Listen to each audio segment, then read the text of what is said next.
If you have ever watched a Korean drama, you have probably seen it.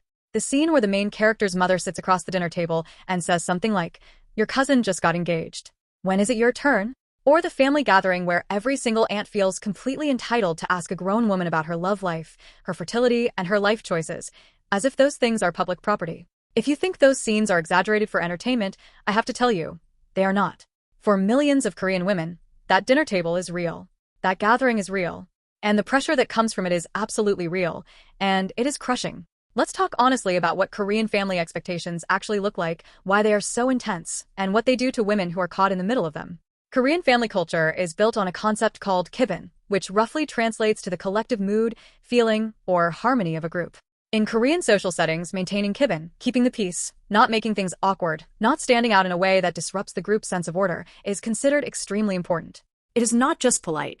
It is expected. And within a family setting, this concept can become a quiet but powerful form of control.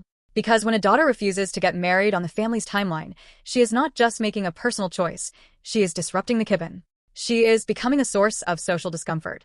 And in Korean family culture, that is a serious thing. This is why so many Korean women describe the pressure to marry as something that does not come in one explosive argument, but rather in 1,000 small, daily moments. A mother who sighs heavily when a daughter mentions she is still single. A father who suddenly goes quiet at dinner. A grandmother who keeps a list of potential marriage candidates ready at all times. These small moments pile up.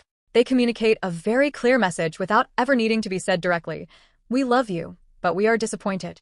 We support you, but we wish you would hurry up. We want what is best for you, and what is best for you according to us is a husband. And here is the thing that makes it even harder to resist. In many cases, the family is not acting out of malice. They genuinely believe they are doing the right thing. They are operating from a framework that told them and their parents and their grandparents that marriage equals security, stability, and social acceptance. They are afraid their daughter will be alone. They are afraid she will regret her choices. They are afraid of what neighbors will say. They are afraid of things they were taught to be afraid of. That does not make the pressure acceptable, but it does make it complicated. Because it is very hard to push back against someone who loves you and genuinely thinks they are helping. The social dimension of this pressure is also enormous. In Korean society, family reputation matters deeply. What a family's children do or do not do reflects on the parents. A daughter who is not married by her early 30s can feel, to some traditional families, like a mark on the family's reputation. Again, this is not said openly. It is felt in the way relatives interact, in the way conversations shift when her name comes up, in the way her mother might avoid certain topics at certain gatherings. The family's social life and the daughter's personal life become entangled in a way that feels suffocating and, frankly, deeply unfair. Let's also talk about how this pressure interacts with Korean workplace culture. In many Korean companies, particularly more traditional ones, there is an expectation that employees will conform to certain life milestones. Getting married and having children is not just a personal event in these environments. It is almost like a professional checkpoint. Women who are single in their 30s may find themselves the subject of unsolicited comments from senior colleagues or bosses who feel it is their business to encourage marriage. Some women report being told that settling down would make them more focused, more stable, more trustworthy as employees. The invasion of personal boundaries does not stop at the family dinner table.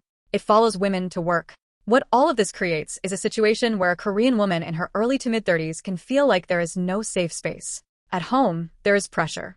At work, there are comments. At family gatherings, there are questions.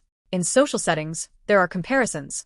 And in her own head, because she has absorbed years of this messaging, there is often a voice that echoes all of it back to her. A voice that says, "You are falling behind.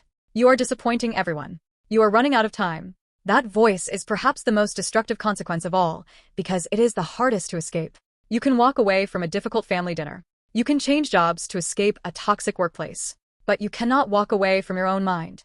And when a woman has spent decades hearing that her value is tied to being married before a certain age, that message does not just sit in her memory. It becomes part of how she sees herself. It shapes how she evaluates her own worth. It changes the decisions she makes, the relationships she accepts, the limits she sets, or fails to set for herself. The good news, and there is good news, is that Korean women are increasingly talking about this openly. Online communities, social media platforms, and public conversations are giving women a space to name what is happening to them and to hear from others who share their experience. There is something powerful about hearing someone else say, "I felt this too, and it is not your fault, and you are not alone." That kind of community cannot undo years of pressure overnight, but it can start to loosen the grip. It can start to help a woman separate what she actually wants from what she was told she should want. And that separation, that moment of clarity, is where healing begins. Thanks for watching. Please subscribe for Japanese and Korean language learning content, fun ESL class stories, sometimes even the toxic ones, plus videos about pets, plants, and anything interesting I discover in my daily life.